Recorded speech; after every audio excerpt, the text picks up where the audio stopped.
اگر انسان اپنی انگلیوں کا استعمال اپنی غلطیوں کو گننے کے لیے کرے تو شاید دوسروں پر انگلی اٹھانے کا وقت ہی نہ ملے۔ کتنی عجیب بات ہے نا، انسان کی تمام خوبیاں ایک طرف اور ایک غلطی ایک طرف۔ اگر اصول پہ ہو تو ڈٹ جاؤ اور اگر انا تکبر ضد پر ہو تو پیچھے ہٹ جاؤ۔ ٹوٹے ہوئے دل اور گرتے ہوئے آنسو کی قدر صرف اللہ جانتا ہے۔ وقت بھی عجیب چیز ہے، کسی سے گزرتا نہیں، کسی کے پاس ہوتا نہیں۔ اس بے چین دنیا میں اگر کوئی سکون میں ہو تو یقیناً اس کا تعلق اللہ سے ہے۔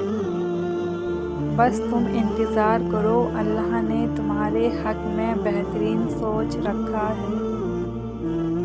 اللہ کے خزانوں میں سب سے قیمتی چیز راہ ہدایت ہے۔